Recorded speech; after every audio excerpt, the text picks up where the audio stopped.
Zee24 एक पाऊल पुढे.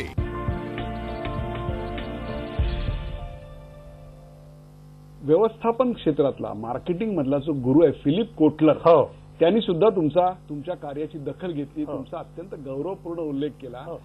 त्याच पुण्यामध्ये तुम्हाला मॅनेजमेंटच्या अभ्यासक्रमाला प्रवेश नाकारला होता. हो. नाही, आता त्यात त्यांची चूक नाही. मला इंग्लिश येत नव्हतं, इंग्लिश लिहिता येत नव्हतं, इंग्लिशमध्ये ग्रुप डिस्कशन करता येत नव्हतं. तुम्हाला फक्त मराठीमध्ये 4 वाक्य फेकता आली म्हणजे सगळे जग जिंकलं असं होऊ शकत नाही. तेव्हा मी काय प्रयत्न केला की पण एक तेव्हा जिद्द हरलो नाही आणि काय वाटेल ते करून ह्यामध्ये ऍडमिशन मिळवणार. आणि त्यात माझ्या एका मित्राचा फार मोठा वाटा होता, तो म्हणजे जयप्रकाश गिरमे. तो मला म्हणाला की नाही प्रदीप, काय वाटेल ते झालं तर तू ऍडमिशन घ्यायचेच. आणि त्याच्यासाठी मी सगळे प्रयत्न केले आणि सगळे प्रयत्न केले की वशिले लावले. आणि तर ते एक वाक्य बोलले होते, ते मला सांगायला आवडेल. ते गुरुवर्य वादच नाही. ते म्हणले, अरे मी इथं काय शेंगदाण्याच्या पुड्या विकायला बसलोय काय, मी ही मॅनेजमेंटची डिग्री द्यायला बसलोय प्रदीप इथे. It was shocking to me. म्हणजे खरं कळत होतं, पण माझ्या नशिबाने मला तिथे ऍडमिशन मिळालं. जायला फार मिळालं नाही. जसं वाडियाला ऍडमिशन घेतलं, वाडियाला गेलो नाही मी कधी, पण वाडियात रेग्युलर या मित्रांना जाऊन भेटायचो. तसंच इथेही नोकरी करायचो आणि ते मॅनेजमेंटचं करायला सुरुवात केली. आणि अभिमानाने मला सांगायला आवडेल आज की त्याच कॉलेजमध्ये मी जाऊन विद्यार्थ्यांना शिकवतो. वा वा.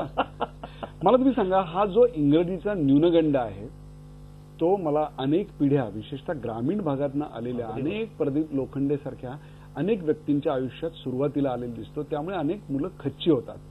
आज सुदैवाने महाराष्ट्रातली लाखो करोडो मुलं ही मुलाखत बघत असतील. इंग्रजीची भीती आजही जेवढी त्यावेळा होती त्यापेक्षा जास्त किंबहुना आज आहे. कारण इंग्रजीशिवाय पूर्वी जरा तरी चालू शकायचं, आता अजिबात चालत नाही. काय सांगाल त्यांना? नाही, निश्चित. हे बघा, मला एक म्हणायचं, इंग्रजी ही यावं लागणार आहे आणि ऍक्सेप्ट केलं पाहिजे की ही आता बिझनेसची भाषा झालेली आहे, बोली भाषा झाली. म्हणजे मला सांगा, गावात सुद्धा आज अगदी गावरानबाई सुद्धा जाताना आता येते म्हणत नाही, बाय म्हणते. वा, हे मला ऍक्सेप्ट करावं लागणार आहे आता. तर तो विषय हा निश्चितच आहे की काय वाटेल ते झाले तरी तो हा संभाषणाचा, व्यवसायाचा, एकमेकाला कनेक्ट करण्याचा विषय झाला.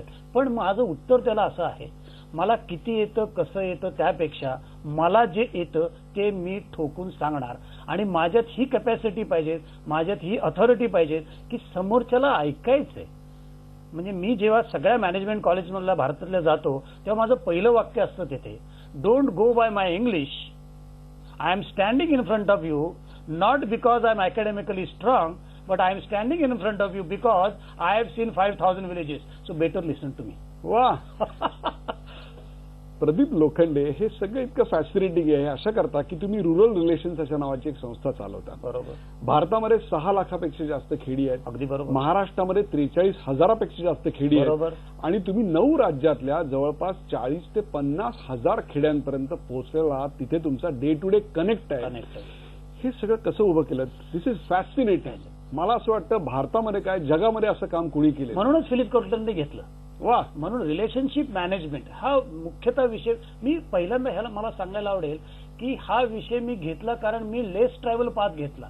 ज्या रस्त्यावर कुणी चालायला तयार नाहीये, जर तुमच्याकडे पैसे नाहीत, जर तुमच्याकडे शिक्षण नाही, असे लाखो करोडो तरुण या देशामध्ये आज कंप्लेंट करतात. त्यांच्यासाठी हा मला एक नम्रतेने सांगायचंय की मग तुम्ही असे रस्ते निवडा की ज्या रस्त्याला चालायला कोणी तयार नाही. तुमच्याकडे काय आहे? एनर्जी आहे, इंथुझियाझम आहे, and you have nothing to lose. जिद्द, परिश्रम, प्रामाणिकपणा, हे जर 3 गोष्टी आहेत आणि मग त्याच्यात तुम्ही स्वतःला हरण्याचा प्रश्नच नाही. कारण तुम्ही आता हारलेला त्याच्यापेक्षा काही हरू शकत नाहीये. तुम्ही जे काही जिंकणार आहे ते जिंकणारच आहात. आणि त्याच्यामुळे तुम्हाला उलट तुम्ही चांगल्या ट्रॅपमध्ये जाता आणि त्या गोष्टीला पुढे नेता. तर हा मी तसं निवडला रस्ता आणि काम सुरुवात केली. तर महाराष्ट्राची तुम्ही जसं सांगितलं 43,000 गावं आहेत, 355 तालुके आहेत, 35 जिल्हे आहेत. 35 जिल्हे आणि 355 तालुक्यात बऱ्याच गोष्टी घडतात. पण हे शक्य आहे का 43,000 गावात जाणं? तर नाही, असं माझं स्वतःचं प्रामाणिक मत आहे. कमर्शियली व्हायबल नाहीये असं माझं. पण तंत्रज्ञानाच्या साह्यानं सुद्धा आणणं शक्य नाहीये. वेळ लागेल. आता म्हणजे तंत्रज्ञान म्हणजे माझा आजचा विषय नाही तरी पॉवर असली पाहिजे. तंत्रज्ञान जर तिथं जायचं तर पॉवर तिथे असली पाहिजे. तर पॉवरचे इश्यू आहेतच. तर हा विषय नाही. आता विषय मी काय बघतोय की मला इफेक्टिव्हली तिथे कसं जाता येईल. वा. आणि तो इफेक्टिव्हली जाण्याचा माध्यम आम्ही असं निवडलं की ज्या गावाची लोकसंख्या 2000 पेक्षा जास्त आहे आणि 10,000 पेक्षा कमी आहे असे सो कॉल्ड मीडिया डार्क काही राहिलेलं नाही आता तसं भारतात. सो कॉल्ड मीडिया डार्क गावात आपण जाऊया आणि त्या गावात जर तुम्ही स्ट्रॉंग असला तर तुम्ही अल्टिमेटली सगळ्या 43,000 गावात स्ट्रॉंग आहे. भारतातल्या 6 लाख खेडेपैकी फक्त 13% गावांची लोकसंख्या ही 2000 पेक्षा जास्त आहे. आणि ही जर 45,000 गावं भारताच्या मॅनेजमेंटनी, भारताच्या पॉलिटिशियन्सनी, भारताच्या इंटलेक्च्युअल लोकांनी जर स्ट्रॉंग केली तर हा भारत बदलायला 5 वर्ष सुद्धा लागणार नाही.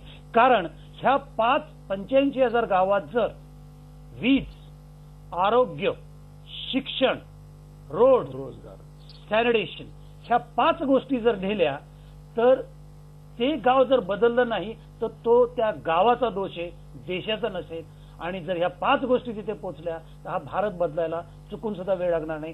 कारण एक सिंपल उदाहरण नेहमी देतो की ह्या एवढ्याच गावात का जायचं. मी अगदी सगळ्यांना विचारतो. मी घोरपडी गाव नावाच्या भागात राहतो, पुण्यातच आहे. पुणे 1 ऍड्रेस म्हणजे पुण्यात झालं ना, अगदी पुणे 1 ऍड्रेस होता असं अभिमानाने सांगा. पण आणि माझ्या घराच्या तिथे पण बरीच साड्यांची आणि वेगवेगळी दुकानं आहेत. पण माझ्या बायकोनी माझ्या आयुष्यात एकदाही तिथनं साडी घेतली नाही. ती साडी घ्यायला लक्ष्मी रोडलाच जाते. आता हे उदाहरण का दिलं मी तर मला सांगायचं असं आहे ह्या 85,000 गावाच्या आजूबाजूला जी ही सगळी 5 लाख खेडी आहेत ते त्यांच्या नेसेसिटीसाठी ह्या 85,000 गावात येतील. मग तिथे शिक्षण, आरोग्य हे सगळ्या गोष्टी जर त्याला व्यवस्थित मिळाल्या ज्या शहरातल्या माणसाला मिळत आहेत म्हणून तो स्वतःला सो कॉल्ड सुखी म्हणतोय आहे का नाही हे परत त्याच्यावर चर्चा करावी लागेल वेगळी. तर त्याच गोष्टी जर तिथे मिळाल्या तर ज्या आज मोठ्या अडचणी सगळ्या दिसत आहेत त्या बऱ्यापैकी निवळतील आणि तिथे प्रॉस्परिटी. आणि त्या पत्रात लिहिलं आपल्या गावात बाजार कधी भरतो आणि बाजाराला लोक किती येतात. परत मला 48 पत्रांची उत्तर आली 20,000 पैकी. आणि त्यात पण जवळ मोर ऑर लेस असं लिहिलेलं होतं स्वतःला गव्हर्नर समजतोस का. झी 24 तास एक पाऊल पुढे.